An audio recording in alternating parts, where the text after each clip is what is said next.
एक गेम खेलते हैं जिसे कहते हैं इल्मुल इशारा।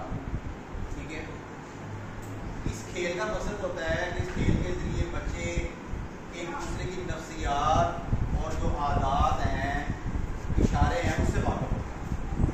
ठीक है, तो आज जब हमने गेम की तो इस तालिब इल्म ने हसन ने गैस करना था। ठीक है, मैंने इसके पीछे जो है बैक पे जो वाइट बोर्ड है उस पर एक तालिब इल्म का नाम लिखा है। अच्छा जी, और उसके बाद ये जो पूरी क्लास है ना दिखाएं, पूरी क्लास में कहा कि आप लोग जो है इसको गैस करें। इधर करें, क्या करें? गैस करें कि ये क्या मैंने नाम लिखा। अच्छा, अब मुख्तलिफ बच्चों ने उसकी मुख्तलिफ निशानियाँ बताई, अपने साथी की आदतें बताई, तो इसके बावजूद भी एक्टिंग करके बताया, ये बोलना नहीं होता जुबान, लेकिन इसके बावजूद सामने समझ नहीं आया।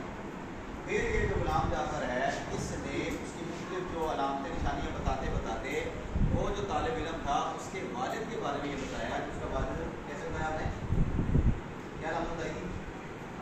यानी जो बॉल है उसका वालिद जो है वो बॉल जो है वो क्या करता है, उसको सिलाई करता है। अब देखें इसने उस बच्चे के अतबार से जब तो यानी उस बच्चे की पूरी बैकग्राउंड, उस बच्चे के जो वालिद है उसके बारे में बताया कि वो क्या काम करता, तो फ़ौरन हसन के दिन में ये बात आ गई कि फलां बता, तो जॉब्स का बिल्कुल दूसरा। तो बहरहाल ये खेल एक अच्छी चीज़ है, इससे हमें ये भी मालूम होता है कि बच्चों की नफ्सियात कैसी है, वो उनकी क़ुव्वत मुशाहदा